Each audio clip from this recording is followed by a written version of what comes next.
Magandang umaga, Section Bait. Magandang umaga, Section Giting. So ngayon, ang tatalakayin po natin ay kaligirang pangkasaysayan ng Epiko. So bakit po recorded ang gagawin natin ngayon? Una, dahil po ang Section Giting hindi ko po sila na-meet noong Lunes at ang Section Bait naman po ay hindi ako nakapagklase sa kanila sa kadahilan ng meron pong webinar na isinagawa sa loob ng inyong klase. So ngayon po ay tatalakayin natin ang dalawang paksa na hindi natin natalakay noong Lunes at Martes. Ang kaligirang kasaysayan ng Epiko at ang pangungusap na walang tiyak na paksa. Okay, so simulan po natin sa kaligirang pangkasaysayan ng Epiko. Kapag sinabi po nating kasaysayan o kaligirang pangkasaysayan, ibig sabihin, aalamin po natin kung ano ba yung pinagmula ng Epiko, kung paano ba ito nagsimula. Okay, ang Epiko, ito ay nagmula sa sinaunang salitang Griego o Greek na ang ibig sabihin ay epikos at epos na nangangahulugang salita, kwento o tula. Kasi kapag sinabi po nating epiko, ibig sabihin ito po ay isang kwento. Okay? Ito po ay isang kwento na patula.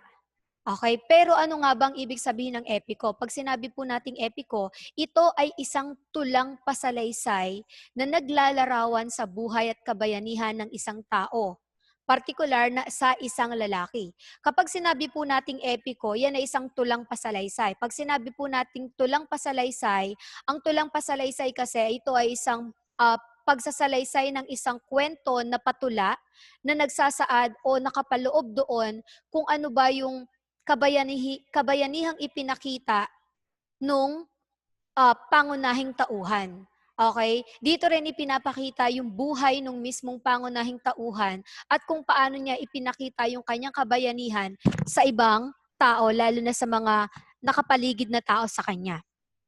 Okay, sina Padre Colin, Joaquin Martinez de Zuniga at Antonio Pigafetta ay kabilang sa mga unang mananalaysay ng Epiko. Ibig sabihin, yung mga taong nabanggit na yan, sila ay mga unang tao na unang nakapamahagi o nakapagbigay, nakapagsulat, nakapagsalaysay ng mga Epiko sa Pilipinas. Ayon kina Jose Villapanganiban at Dr. Arsenio Manuel, sila ay mga mananaliksik. Ibig sabihin sila ay mga researcher, okay? Manunuri ng epiko. Ang sumusunod ay mga halimbawa. Okay, so ito yung mga halimbawa po ng epiko na meron tayo sa Pilipinas. Marahil yung iba dyan ay mga epiko na alam nyo na, at ang iba naman ay epiko na bago lamang sa inyong pandinig. Okay, isa-isahin po natin. Biag ni Lamang o buhay ni Lamang, ibig sabihin ng biag, sa Iloco. Hanjong sa Bicol, Ulyalim sa Kalinga, Bendian sa Ibaloy, Hudhud ni Aligoyon sa Ifugao, Indarapatra at Sulaiman sa Maguindanao, Bantugan sa Maranao, Tuwaang sa Manobo, Guman sa Subanon, Agyu sa Ilianon, Hinilawod sa Bisaya. Okay. So yung mga yon ay mga halimbawa ng mga epiko. 'Di ba kung titignan natin, napakasagana ng Pilipinas sa panitikan kasi meron palang epiko na matatagpuan sa iba't ibang bahagi ng Pilipinas. Okay, so dumako naman tayo sa uri ng epiko. Meron po tayong tinatawag na oral poetry. Epilyon. Okay. Pag sinabi po nating oral poetry, ibig sabihin yan ay mga sinaunang epiko, mga kauna-unahang epiko na nabuo sa pamamagitan ng pagkukwento sa iba't ibang tao.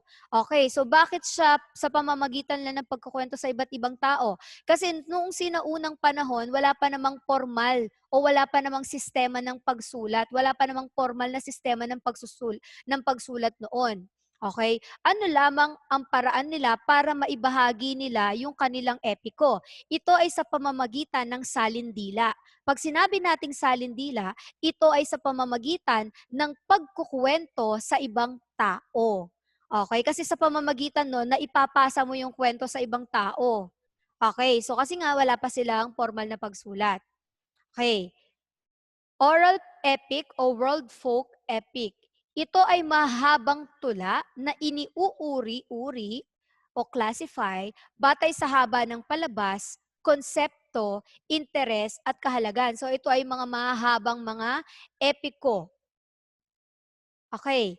Ito ay ginagawa sa pamamagitan ng pagsasaulo at pagtatanghal nito sa entablado o sa harap ng maraming manonood. Okay, so yun yung world folk epic o oral epic. So itinatanghal din pala siya sa entablado, hindi lang pala siya binabasa, hindi lang pala siya ikinukuwento, kundi itinatanghal din po siya sa entablado. Okay, next, epilyon. Mas maiikling epiko kumpara sa oral poetry kasi ang oral poetry maiksi lamang. Pero itong mas may epilyon, ito yung mga mas maiikling epiko kumpara sa oral poetry na nakikilala noong Hellenistic period dahil sa taglay nitong tema. So ibig sabihin, maiksi siya, ibig sabihin kaya mo siyang basahin sa isang upuan mo lamang. Bukod sa kabayanihan ay pinakikita rin dito ang pag-ibig at romansa. Okay. So yun ay maikli lamang na pagtalakay sa epiko. Pero karagdagan lamang na isa sa katangian ng epiko ay una, syempre, kailangan ang kwento ay tumatalakay sa kabayanihan ng pangunahing tauhan. Pangalawa, kailangan nagsasaad din ito o kakikitaan ito ng mga supernatural powers o yung mga kapangyarihang hindi kapanipaniwala sa ating paningin. Hindi siya kapanipaniwala. Halimbawa, ang isang tauhan ay kaya niyang o kaya niyang itumba ang isang bahay sa pamamagitan lamang ng kanyang pag-ihip. Tapos kaya niya ring itayo muli yung tinumba niyang bahay. Okay? So ano pa, naligo lamang siya sa ilog, namatay na yung mga isda. Tapos namatay na siya. Halimbawa, namatay ng pangunahing tauhan, tapos meron lamang ginawang isang orasyon na buhay na siyang muli. So, yun ay mga halimbawa ng mga katangian ng epiko. Naintindihan po ba? Okay. So, ngayon, dumako naman po tayo sa pangungusap na walang tiyak o lantad na sangkap. Wala siyang tiyak na paksa. Okay, di ba sinabi ko sa inyo nung nakaraan, ang pangungusap ay isang salita o grupo ng mga salita na nagsasaad ng buong diwa. Okay? Kasi merong mga pangungusap na maikli lamang, pero masasabi mo itong pangungusap dahil nga meron siyang buong diwa. So ito yung sinasabi ko sa inyo. Mga pangungusap na walang tiyak na paksa o lantad na sangkap. Ibig sabihin, wala siyang simuno, wala siyang panaguri, wala siyang lantad na sangkap. Okay. May mga pangungusap na walang tiyak na paksa at panaguri. Okay? So, titignan natin, halimbawa, pag pinasuri ko kayo, suriin ang simuno at panaguri, wala naman kasi nga wala siyang tiyak na paksa at panaguri. Meron pong mga ganong pangungusap. Okay. Alin man sa mga sangkap nito, pero buo pa rin ang diwang ipinapahiwatig nito. So kahit isang salita lang yan, dalawang salita, basta nagpapahayag siya ng buong diwa, sa madaling salita, ito ay masasabi pa rin na isang pangungusap. Basta nagpapahiwatig ito ng buong diwa. Okay po. So, bigay po natin mga halimbawa, existential, temporal, phenomenal, panawag, sambitla, at naulit. Okay. So, pangungusap, existential. Pag sinabi po nating existential, mga pangungusap na nagpapahayag ng pagkamayroon o pagkawala ng pinag-uusapan. Okay. So, mula siya sa salitang existence. Pag tinanggal natin yung yal, ano ba ibig sabihin ng existence? Ikaw, halimbawa, tanongin mo yung sarili mo kung nag-i-exist ka sa mundo. Ibig sabihin, pag nag-i-exist ka, nandoon ka, naroon ka. Okay po. Pag sinabi nating existential na pangungusap, ipinapahayag nito yung pagkamayroon o wala ng isang pinag-uusapan. Okay, bigay po tayo ng halimbawa. Okay, halimbawa, may tao sa loob. May tao sa loob. Okay? Pag sinabi nating may tao sa loob, ano yung nagpapahiwatig na ng pagkamayroon? Yung salitang may. Okay po. So sa existential, meron po tayong mga palatandaan o pananda na dapat tandaan. Yung panandang may at saka yung panandang wala. Okay? Sa isang pangungusap. Halimbawa, may kakanta na. May kakanta na. Okay? So ibig sabihin, kapag sinabing may kakanta na, pagka mayroon ba yon o pagka wala? Okay. So yun po ay pagka mayroon. Bakit? Kasi nga po, nandun yung panandang may. Okay. Eh yung pangalawa, wala na bang darating? Okay. Pag sinabi mong wala na bang darating, ibig sabihin po, yun ay pagka wala. Bakit? Kasi nandun yung panandang wala. Okay po. So yun ang halimbawa ng existential. Kailangan lamang natin tandaan yung mga panandang ginagamit para masabi o matukoy na ang pangungusap ay isang existential. Pangalawa, temporal. Pag sinabi nating temporal, ito ay pangungusap na nagsasaad ng kalagayan o panahong panandalian, temporary. Okay, kaya nga sinabi diyan, panahong panandalian lamang. Madalas ay mga pang-abay na pamanahon ang mga ito. Okay. Halimbawa, gabi na. 'Di ba napakaisilang? Gabi na. Pista na bukas. Mamaya, ano ba, Pasko na mamaya. Pasko na mamaya. Okay? Yan ay mga pangungusap pa rin. Okay po, mga pangungusap sila na kahit maiiksi lamang, ay masasabi natin na ito ay mga pangungusap. Okay po. Sunod. Phenomenal. Kapag sinabi nating phenomenal, tumutukoy siya sa phenomenon. Okay? Pangungusap na nagsasaad ng kalagayan ng panahon o ng kapaligiran.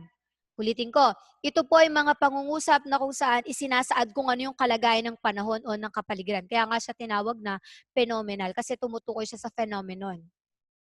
Halimbawa, umaambon, makulimlim, lumilindol, kumikidlat, umaaraw, bumabagyo. Okay po. So yun ay mga halimbawa. 'Di ba? Tig-isang pangungusap lang pero buo ang diwa. Okay po. So ang tawag natin diyan ay phenomenal. Mga pangungusap na walang tiyak na paksa, under siya ng phenomenal. Okay? Sunod, panawag. Kapag sinabi naman nating panawag, ibig sabihin mga pangungusap na binubuo ng isang salita, isang kataga lamang, na nagpapahiwatig na nais kausapin ng kanyang tinawag o kumukuha lamang ng atensyon. Kumukuha lamang ng atensyon. Okay, so ano-ano yung mga halimbawa na to? Okay, hoy! Psst. Okay po. So yung mga halimbawa na yung mga panawag. Okay, balikan natin kahulugan ng panawag. Di ba ang kahulugan ng panawag ay salita o kataga na nagpapahiwatig na nais mong kausapin ng isang tao. Okay? Tapos ito rin ay kumukuha ng atensyon. Halimbawa, tawagin kita, hoy. Kunwari hindi pa tayo magkakilala o close na close tayo tapos ang tawagan natin ay hoy. O hoy. So ikaw, titingin ka sa akin, sasabihin mo kagad ano. So ibig sabihin, nakuha ko na yung attention mo, nakuha ko ang attention mo sa pamamagitan ng pagtawag ko na hoy. At psst. Okay po. So yun ay mga halimbawa ng mga panawag na pangungusap. So ayan, hoy, psst. Meron pa ba kayong alam bukod sa mga yan na mga panawag? Okay. Sunod po. Sambitla o tinatawag nating may ikling sambitla. Pag sinabi nating sambitla, isang salita na nagpapahayag ng matinding damdamin. Matinding damdamin. Okay. Aray! Naku po! Pwede rin namang naku! Ano pa? Yehey! Okay po. So yun yung mga halimbawa ng mga salita na nagpapahayag ng matinding damdamin. Okay po. Huwag po kayong malilito kay panawag at saka kay sambitla. Si panawag, maikling salita lang din sila pero ang layunin niya ay makakuha ng atensyon para makausap. Okay, ang sambitla naman ay nagpapahayag ng matinding damdamin. Okay? Formularyong panlipunan. 'Pag sinabi nating formularyong panlipunan, mga pangungusap na ginagamit sa pakikipagkapwa para maipahayag ng maayos ang mensahe. Okay. Pangungusap na ginagamit sa pakikipagkapwa para maipahayag kung ano yung nais mong sabihin, ipahayag, ipabatid na mensahe. Okay, halimbawa, maaari itong pagbati, maaari itong pasisalamat, maaari itong pagbibigay galang, o iba pang ekspresyon na naging bahagi na sa kultura. Okay, so meron na kayong ideya kung ano yung mga yon. Okay, so ano po ba yung mga halimbawa? Ayan, salamat, paumanhin, balikan natin yung kahulugan. Pagbati, magandang umaga. Pasasalamat, maraming salamat. Paggalang, ano kayang pwede ilagay natin sa paggalang? Ano kayang pwede nating ilagay sa paggalang? Pwede po ba diyan yung paumanhin po o paumanhin? Pwede po. Patawad, pwede yon. Naintindihan po, 'di ba napakadali lang ng ating lesson. Okay? Ayan, so diyan po nagtatapos yung ating presentasyon. Yung ating dalawang lesson na epiko at saka pangungusap na walang tiyak na paksa. Ngayon po, siyempre magbibigay po ako ng gawain para sa inyo para malaman ko kung talagang nauunawaan nyo ang tinalakay ko. Okay? So ito po ay ipopost ko po sa ating Google Classroom sa asynchronous na gawain. Okay po, so magpo-post po ako doon. Kailangan bago sumagot, tiyakin na napanood po muna at naunawaan ng ating aralin. Tapos kung meron po kayong katanungan, mag-message lamang po dun sa comment section. Naintindihan po ba? Okay? Maraming salamat at paalam, Section Bait at Section Giting.